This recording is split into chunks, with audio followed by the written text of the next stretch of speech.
Hello friends, Nobel study की इस current affair की सीरीज में आपका एक बार फिर से स्वागत है। बिना किसी देरी के हम अपनी क्लास को स्टार्ट करते हैं। इस क्लास का पीडीएफ आप टेलीग्राम चैनल पर जाकर डाउनलोड कर सकते हैं, जिसका लिंक डिस्क्रिप्शन बॉक्स में मिल जाएगा। आज की क्लास का पहला क्वेश्चन है, सिरिसनेन्दु मुखोपाध्याय जिन्होंने हाल ही में 2023 में कुवेम्पु राष्ट्रीय पुरस्कार जीता है, किस भाषा के लेखक हैं? तो ये बंगाली भाषा के लेखक हैं जिन्होंने हाल ही में कुवेम्पु राष्ट्रीय पुरस्कार जीता है। तो ये कुवेम्पु राष्ट्रीय पुरस्कार कौन सा होता है? कन्नड़ कवि थे कुप्पली वेंकटप्पा पुट्टप्पा, जिन्होंने कुवेम्पु नाम से भी जाना जाता है जिनको। और कुवेम्पु जो राष्ट्रीय पुरस्कार है वो दिवंगत कवि कुवेम्पु के स्मृति में प्रतिवर्ष प्रदान किया जाता है। यह जो पुरस्कार है उस लेखक को दिया जाता है जिसने भारतीय संविधान द्वारा मान्यता प्राप्त किसी भी भाषा में योगदान दिया हो। इसमें जो नगद पुरस्कार होता है 5 लाख रुपए तक का नगद पुरस्कार होता है और एक स्मृति चिन्ह दिया जाता है, एक प्रस्तुति पत्र दिया जाता है।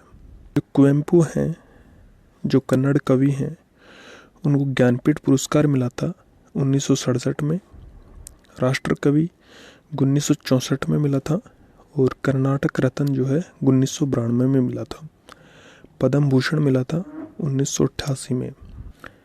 नेक्स्ट क्वेश्चन की बात करें तो हाल ही में भारत के किस चिड़ियाघर में सबसे बुजुर्ग स्लोथ भालू बबलू का निधन हो गया? तो ये भोपाल के वन विहार में हुआ है, जो हाल ही में ये सबसे बुजुर्ग भालू है, इसका निधन हो गया है। कुछ राष्ट्रीय उद्यान हैं जो फेमस हैं। तो जो पहला राष्ट्रीय उद्यान था हेली राष्ट्रीय उद्यान, अब इसका नाम जो है जिम कॉर्बेट राष्ट्रीय उद्यान हो गया है, जो उत्तराखंड में स्थित है। सबसे बड़ा राष्ट्रीय उद्यान जो है हेमिस राष्ट्रीय उद्यान, जो लद्दाख में है। सबसे छोटा राष्ट्रीय उद्यान साउथ बटन द्वीप राष्ट्रीय उद्यान है, अंडमान निकोबार में। और जो पहला समुद्री राष्ट्रीय उद्यान है वो गुजरात में है, समुद्री राष्ट्रीय उद्यान। विश्व में तैरता हुआ राष्ट्रीय उद्यान जो है काबुल लामजाओ मणिपुर में है। आंध्र प्रदेश में पापीकोंडा राष्ट्रीय उद्यान है। अरुणाचल प्रदेश में नामदफा राष्ट्रीय उद्यान है। असम में काजीरंगा राष्ट्रीय उद्यान और मानस राष्ट्रीय उद्यान इम्पोर्टेंट है। बिहार में वाल्मीकि राष्ट्रीय उद्यान है। नेक्स्ट क्वेश्चन की बात करें तो हाल ही में किस देश ने अपने जल क्षेत्र में प्रवेश करने वाले विदेशी अनुसंधान जहाज़ों पर 1 वर्ष की रोक लगा दी है? तो ये श्रीलंका है जिसने ये 1 वर्ष की रोक लगाई है। हाल ही में राष्ट्रीय पक्षी दिवस 2024 मनाया गया, तो ये 5 जनवरी को मनाया गया है। नेक्स्ट क्वेश्चन की बात करें तो हाल ही में 5वें गुणोत्सव 2024 दिवस का आरंभ कहाँ पे किया गया है? तो ये असम राज्य में किया गया है। नेक्स्ट क्वेश्चन की बात करें तो हाल ही में कौन एशियाई विकास बैंक के कार्यकारी निदेशक के रूप में नियुक्त हुए हैं? तो ये श्री विकासशील हैं, जो एशियाई एडीबी बैंक के कार्यकारी निदेशक के रूप में नियुक्त हुए हैं। हाल ही में किसने भारतीय मोबिलिटी ग्लोबल एक्सपो 2024 के लोगो को लॉन्च किया है? तो ये केंद्रीय वाणिज्य मंत्री पीयूष गोयल हैं, जिन्होंने हाल ही में लोगो लॉन्च किया है ग्लोबल एक्सपो का। नेक्स्ट क्वेश्चन की बात करें तो हाल ही में 5 जनवरी से national asset reconstruction company NARCL के प्रबंधन निदेशक के रूप में किसे नियुक्त किया गया है? तो ये पी संतोष हैं, जिनको हाल ही में नियुक्त किया गया है। NARCL की बात करें तो एक सरकारी इकाई है जिसकी स्थापना जो है 7 जुलाई 2021 को एक सार्वजनिक क्षेत्र के बैंकों के पास बहुमत हिस्सेदारी और जो निजी बैंक है उसके पास में शेष हिस्सेदारी के रूप में इसे शामिल किया गया था, जिसमें कैनरा बैंक जो है प्रायोजक बैंक है और अधिनियम 202 के तहत इस कंपनी की जो है पंजीकृत किया गया था। हाल ही में महाराष्ट्र की पहली डीजीपी कौन बनी है? तो ये रश्मि शुक्ला हैं जो महाराष्ट्र की पहली डीजीपी बनी है।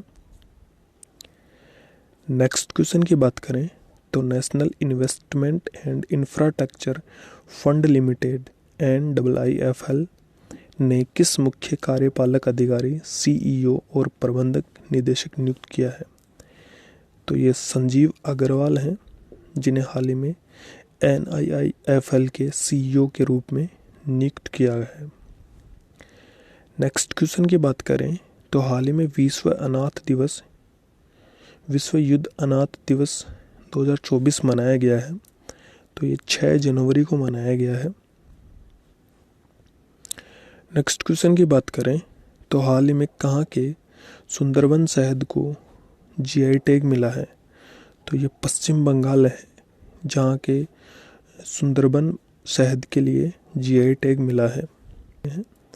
2023 में जो GI टैग मिले हैं प्रमुख, जो एग्ज़ाम के पॉइंट ऑफ व्यू से इम्पोर्टेंट है। यदि आपको क्लास अच्छी लगे तो लाइक ज़रूर करना और चैनल पर नए हो तो सब्सक्राइब ज़रूर करना। अल्फांसो आम है जो महाराष्ट्र के हैं जिनको GI टैग मिला है, और दार्जिलिंग की चाय है पश्चिम बंगाल की, मालाबार काली मिर्च है केरल की, कश्मीरी केसर है जम्मू कश्मीर की, नागपुर संतरे हैं महाराष्ट्र के, संगोर घी है राजस्थान का, अमरोहा की ढोलक है उत्तर प्रदेश की, बाराबांकी का हथकरघा है उत्तर प्रदेश का, मैनपुरी की तारकशी है उत्तर प्रदेश की, और संभल की सींग कला है उत्तर प्रदेश की। यदि आपको क्लास अच्छी लगे तो लाइक ज़रूर करना यार। नेक्स्ट क्वेश्चन की बात करें तो हाल ही में किस संस्था के शोधकर्ता ने कैंसर रोधी दवा कैप्टोथेसिन का उत्पादन बढ़ाने के लिए पौधों की कोशिकाओं को संशोधित किया है? तो ये IIT मद्रास और IIT मंडी के शोधकर्ताओं ने ये संशोधित किए हैं। नेक्स्ट क्वेश्चन की बात करें तो हाल ही में सेबी ने 3 वर्ष के कार्यकारी निदेशक के रूप में किसे नियुक्त किया है? तो ये G राम मोहन राय हैं जिनको हाल ही में 3 वर्ष के कार्यकारी के लिए नियुक्त किया है। तो आई होप आपको ये क्लास अच्छी लगी होगी। यदि क्लास आपको अच्छी लगी तो लाइक ज़रूर करना और चैनल पर नए हो तो सब्सक्राइब ज़रूर करना। कमेंट में अपनी राय देना मत भूलना। आज की क्लास इतनी ही, कल मिलते हैं एक और नई क्लास में।